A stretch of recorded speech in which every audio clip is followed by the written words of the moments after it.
panigiran si Medyo. Sinabihan siya na, Medyo, Dong, sumuko ka na. Napapanigiran ka na namin. Agad siyang sumagot na, sir, suko na ako, sir.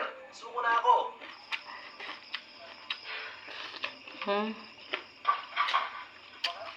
Ingat!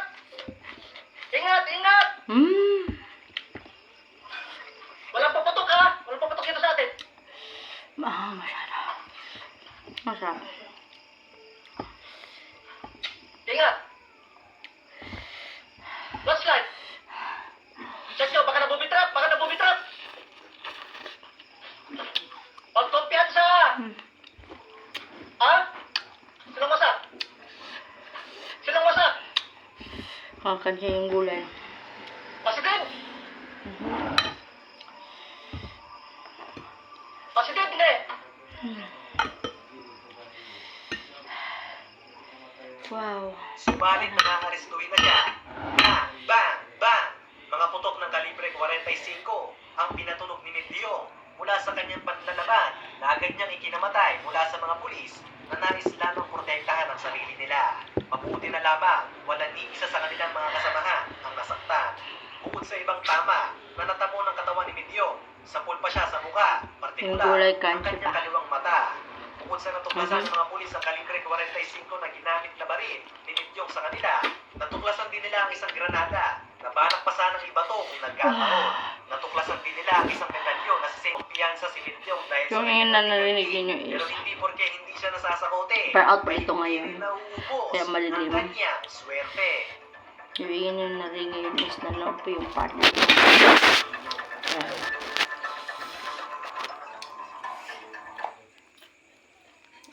Tol, pag narinig mo ang pangalan ni Robin Padilla, ang unang papasok sa isip natin, bad boy, astiging, Clown. senador, at idol. Idol na idol ng mga tito ko yan, lalo na sa ERPA. Pero si Robin Padilla ay hindi lamang isang icon sa industriya ng showbiz sa Pilipinas, kundi isa rin personalidad na nagpapakita ng resiliensya at pagbabago. Bagamat kilala siya sa kanyang bad boy image sa pelikula at telebisyon, ang buhay niya sa likod ng kamera ay naglalaman ng higit pang mga karanasan na nagbukas sa kanya ng mga mata sa realidad ng buhay. Noong siya'y naikulong sa Bilibid, hindi lamang siya nabago, kundi nagdesisyon din siyang maging isang instrumento ng pagbabago. Doon niya rin mas nakita at pinahalagaan ang pananampalataya sa Diyos at magsilbing ilaw at inspirasyon sa iba. Dahil din sa pananampalataya, Makita ba? ang mga kalokohan na kanyang nakita sa loob.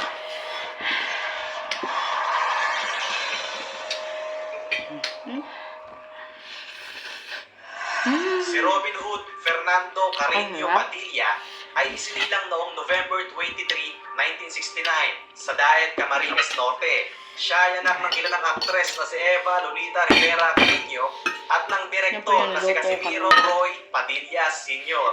Ang kanyang ama ay nagsilbi rin bilang Vice Governor ng Camarines Norte noong dekada 70 at naging assemblyman noong dekada 80. Sa ugat ng kanyang pamilya, si Robin ay may lahing Igorot mula sa panig ng kanyang ina.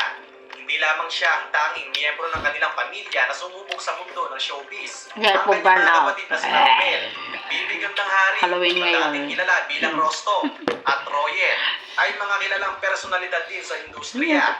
Para sa kanyang edukasyon, si Robin ay nagtapos ng elementarya sa Siena College sa Del Monte Avenue, Quezon City. At siya ay nag-aral sa St. Louis University sa Baguio nung high school niya. Si Robin Padilla ay may mga ugat sa politika. Ang kanilang pamilya simula pa lamang sa Espanya hanggang sa kanilang pagtungtong sa Pangasinan ay may mga Padilla na namumuno. Sa Pangasinan, doon nagmula si Senator Ambrosio Padilla. Sa Nueva Ecija, naroon si Captain Pablo Padilla. At sa Bulacan, naging gobernador pa ang kanyang lolo, si Jose Padilla Sr.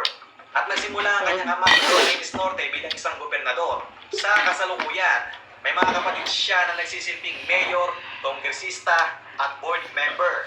Ang politika ay nasa tutunan ng kanilang pamilya. Ngunit sa kabila nito, pinili ni Robin ang ibang landas nang siya ay bata pa. Happy Pasok siya sa Halloween. industriya ng showbiz. Si Robin ay pinili ang landas ng pagiging aktor. Malaking impluwensya sa kanya ang kanyang pinsan na si Rudy Fernandez. Bukod kay Rudy, ang mga Padilla tulad ni na Jose Padilla Jr. Carlos Padilla Jr. at siya ay nasa showbiz din. Ang pagiging aktor ay tunay na pangarap ni Robin. Kahit Thank you, noong bata keep pa lang siya, watching. parang isang